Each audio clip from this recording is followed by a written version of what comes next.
பரபிரம்மத்தை அடைய பல வழிகள் உண்டு. கோப்யஹா காமாத், கேட்டுக்கோ யுதிஷ்டிரா, கோப்யஹா காமாத், கோபிகா ஸ்திரீகள் காமத்தால் அடைந்தார்கள். லவ், அதுவும் ராசக்கிரீடையில கிருஷ்ணர் பண்ணியிருக்கக்கூடிய விஷயங்கள்லாம் கேட்டேன்னா அதெல்லாம் நல்லவேளை பல பேர் சம்ஸ்கிருதம் தெரியல. தெரிஞ்சுட்டுனா உடனே கிருஷ்ணர் ஸ்வின்ன சன்ன தனு வல்லரி ததனு காபினாம பசு பாங்கடான்னு பட்டதிரியில் எடுக்கிறார். வெத்தலையில் நன்னா சுண்ணாம்பெல்லாம் போட்டு பாக்குலாம் போட்டு நன்னா ஒரு பெண்ணு நன்னா சுவைத்து கொண்டிருக்கின்றாள். நன்னா மென்னச்சு, ரசத்தெல்லாம் இழுத்துட்டா. அது அப்படியே பால் பாலா அந்த அரைச்சதும் கடிச்சதும் நாக்கில் சுழன்னு இருக்கு. கிருஷ்ணர் தன் நாக்கை நீட்டுறார். இவன் நாக்கிலேருந்து அது அந்த பக்கம் போகுது. சார் இது முதல்வன் மாதிரி இருக்கே அப்படின்னா அவருக்கும் மூவா முதல்வான் ஆழ்வார் எடுக்கிறார். உடனே இதை நம்ம இப்போ மெனக்கெட்டோ தர என்ன பண்ணுவார், இதை மட்டும் 10 செகண்ட்ஸ் எடுத்து கண்ணன் செய்ததை கவனித்தர்களா? ஏன்னா சனாதன தர்மம் என்கின்ற ஹிந்து மதத்தில் தர்ம அர்த்த காம மோக்ஷம். We don't treat only moksham as important. We treat even dharma as important, karma is important. எப்படி இப்போலாம் ஸ்கூலுக்கு போனால் ஒரு ஆண் குழந்தையும் பெண் குழந்தைக்கும் அவளுடைய பாடி எஜுகேஷன்லாம் சொல்லி கொடுக்குறோமோ, அந்த காலத்தில் கோவிலினுடைய சிற்பங்கள் அதற்கு ஒரு என்சைக்ளோபீடியாவாக இருக்கும். கோவில்லையே பாட்டு நடக்கும், கோவில்லையே நாட்டியம் நடக்கும், கோவில்லையே காலக்ஷேபம் இருக்கும். எல்லாரும் வீட்டை விட்டு கார்த்தால தடிகை பண்ணிட்டு வந்துருவா. கோவிலில் தான் கல்ச்சரல் ஆக்டிவிட்டீஸ்லாம் நடக்கும். இப்போ கூட பாருங்க, ஒரு விதத்தில் கோவிலில் தானே இப்போ கல்ச்சரல் ஆக்டிவிட்டி நடந்துட்டு இருக்கு. என்ன முன்னெல்லாம் இந்த அக்கோஸ்டிக்ஸ் எல்லாம் இருக்காது, அது இருக்காது, மைக் இருக்காது. எப்படி மைக் இல்லாமல் உபன்யாசம் பண்ணாலும் அது ஒரு பெரிய கேள்விதான். இட கேட்குறவாளே 4 பேராக இருந்தால் மைக்கு தேவையில்லை. இல்லாட்டி சொல்கிறவருக்கு அந்த அளவுக்கு குரல் இருந்திருக்கணும், கேட்குறவாளை சத்தம் போடாமல் இருந்திருக்கணும். எவ்வளவோ விஷயங்கள். அப்ப தர்ம அர்த்த காம மோட்சங்களில் காமமும் சிரேஷ்டம். கோப்யஹா காமாத், கோபிகா ஸ்திரீகள் கண்ணனை அடைந்தது காமம் வழியாக. பயாத் கம்சஹா, பயத்தாலேயே கம்சன் கண்ணனை அடைந்தான். அண்ணா யோசிச்சு பாருங்க, கிருஷ்ணாவதாரத்தில் கம்சனுக்கு கிருஷ்ணர் பிறந்த நாள் முதலாகவே தூக்கமே கிடையாது, இன்சோம்னியா. உபன்யாசம் கேட்டாலும் உனக்கு தூக்கம் வரலைன்னா பார்த்து எப்படி வருங்க? உபன்யாசம் தான் பிரம்மாஸ்திரம் இல்லையா? அது கேட்டால் உனக்கு தூக்கம் வரல. பயம் பயம் பயம். ஐயோ நாளைக்கு வந்துடுவானா, இப்போ வந்துடுவானா, கொன்னுடுவானா, கழுத்தை நெரிச்சிடுவானா, முடிச்சுட்டே இருப்பான். இந்த நைட் லேம்பெல்லாம் போட்டுப்போம் பாருங்க. அதே பல பேர்னா புது ஊருக்கெல்லாம் போயிட்டா அவள் எல்லா லைட்டையும் ஆன் பண்ணிட்டு தான் படுத்துப்பாள். இந்த கம்சனுக்கு எப்போவுமே அப்படிதான். எந்த உருவத்தில் கிருஷ்ணர் வருவாருன்னே தெரியாது. டியூப்லைட்டில் வருவாரா, எல்இடியில் வருவாரா? நான் தான் ஆண்டாள் சொன்னா, கஞ்சன் வயிற்றில் நெருப்பென்ன நின்ன நெடுமாலே, பயங்கர நெருப்பை தன் வயிற்றில் தப்பி வைத்தான் கம்சன். பயத்தாலேயே அடைஞ்சுட்டான். பயாத் கம்சா. அப்பதான் சொல்றார் யுதிஷ்டிரர் கிட்ட நாரதர், துவேஷாது சைத்யா, வெறுப்பாலேயே கிருஷ்ணரை அடைஞ்சுட்டான் சிசுபாலன். சைத்தியன்னா சிசுபாலன். உடனே நமக்கு என்ன ஒரு கேள்வி வரும், சார் அது ஈஸியா இருக்கே சார், கிருஷ்ணரை வெறுத்துண்டே இருந்தா அது எவ்வளோ ஈஸி, அது நமக்கு பொருந்தியும் போயிடும் இல்லையா? அதை தான் நாங்களும் சொல்லிக்கொண்டே வந்தோம். இறைவனை வெறுத்தாலும் இறைவனை அடையலாம் என்று நீங்கள் தான் புரிந்து கொள்ளவில்லை. அதனால இறைவனை வெறுத்துண்டே அடைஞ்சு உள்ளாமான்னு கேட்டா அதுக்கு ஆச்சாரியன் சமாதானம் சொன்னார் திருவாய்மொழி காலக்ஷேபத்தில். சிசுபாலனுக்கு அவனுடைய சரீரத்திலிருந்து அவன் ஆத்மாவுக்கு மோட்சம் கொடுத்தது சிசுபாலன் தன்னை வெறுப்பதை கண்டு உணர்ந்து மகிழ்ந்ததால் அன்று. இன்னும் கொஞ்ச நாள் இவனை தக்க வச்சா இன்னும் பல சிசுபாலர்களை உருவாக்கிடுவாங்கிற பயத்தில் பெருமாள் அவனுக்கு சீக்கிரமே மோட்சம் கொடுத்தான்.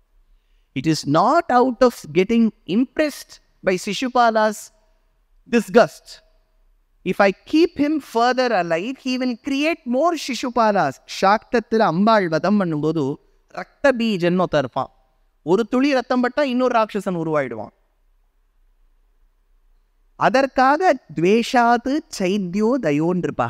ஆனால் யுதிஷ்டிரா, இவர்கள் அடைந்தது போல் உன்னாலும் என்னாலும் காமத்தாலோ பயத்தாலோ வெறுப்பாலோ கிருஷ்ணரை அடைய முடியாது. உனக்கும் எனக்கும் அடைவதற்கு ஒரே ஒரு வழி, யூயம் பக்தியா வயம் விபோ, பக்தியால மட்டும்தான் உன்னாலையும் என்னாலையும் அடைய முடியும் அப்படின்னு சொல்லிட்டு இப்போ இந்த யுதிஷ்டிரனுக்கு நாரதர் பிரகலாத சரித்திரத்தை சொல்றார். எப்படி பாருங்க, கதைக்குள்ள கதை. சுகபிரம்மம் பரீட்சித்து வார்த்தாலாபத்துக்குள்ள யுதிஷ்டிரனுக்கும் நாரதருக்கும் நடந்த வார்த்தாலாபம். இந்த வார்த்தாலாபத்துக்குள்ளே